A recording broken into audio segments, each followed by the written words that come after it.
Les problèmes de l'eau, c'est une constante dans toute l'histoire de la Méditerranée. En fait, les anciens sites où les hommes s'est fixés pour développer l'agriculture, c'était des sites qui étaient marqués pour la présence de l'eau. Et puis dans la Méditerranée, historiquement, c'était une région déficitaire d'en eau si on la compare pour d'autres régions du monde. Les problèmes actuels sont il y a trois types de problèmes. Les plus importants, c'est les problèmes démographiques. C'est-à-dire, il y a 150 ans, la population qu'il y avait dans la Méditerranée, c'était une fraction de la population actuelle. Des pays comme l'Égypte, par exemple, ont passé en 50 années d'avoir une trentaine de millions d'habitants à 80 comme maintenant. Et dans tout le nord de l'Afrique, le nombre de populations jeunes est énorme. Donc on a d'abord un problème d'augmentation de la population. Donc les ressources en eau par habitant ont diminué. Deuxièmement, il y a eu, étant donné le développement de la population, une demande accrue de production agricole pour nourrir cette population. Donc une demande pour l'agriculture. C'est une agriculture, dans la plupart, basée sur des anciennes méthodes de culture. Donc des inondations, un profitement, je dirais, pas très compétent des ressources en eau. Et troisièmement, les troisièmes problèmes qui affectent ce problème, c'est le changement climatique, qui dans tous les modèles qui ont été développés par les panels internationaux sur les changements climatiques disent la Méditerranée, les périodes de sécheresse vont s'incrémenter. Et puis les épisodes violents, des inondations, etc.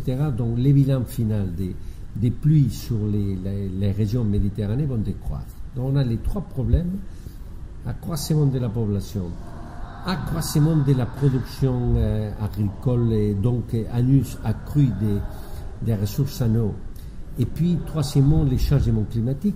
Tout ça oblige dans tous les pays méditerranéens, nord au sud, mais particulièrement au sud, à appliquer une gestion intégrée des ressources d'eau, un meilleur profitement de l'eau, un changement du paradigme de l'agriculture, donc changement des types de culture et des types d'utilisation de l'eau, une incrémentation de l'épargne en eau, c'est-à-dire essayer de tirer plus de bénéfices pour l'eau, parce qu'en plus des autres ressources qu'on essaie de développer dans ces pays, comme par exemple le tourisme, c'est une activité qui consomme beaucoup d'eau. Ça implique aussi que non seulement l'eau doit être meilleure profitée dans le domaine de l'agriculture, où actuellement certains pays utilisent les 80% de toutes ces ressources en eau, c'est-à-dire d'avoir un décroissement, mais aussi il doit y avoir toute une stratégie pour le profitement des eaux résiduelles.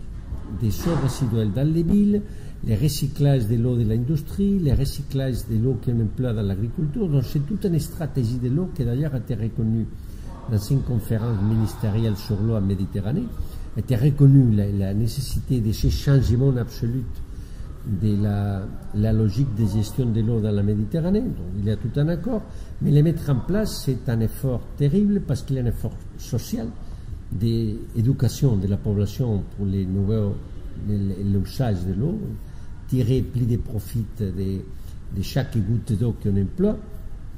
Il y a aussi l'application de certains principes, comme essayer de récupérer les coûts d'utilisation de l'eau, essayer d'appliquer un principe de faire payer les gens qui polluent l'eau, qui les rendent inutilisables pour des autres fonctions, etc. Donc il y a tout un vrai changement dans la culture de l'eau en Méditerranée, étant donné ces trois facteurs que j'ai mentionnés au début.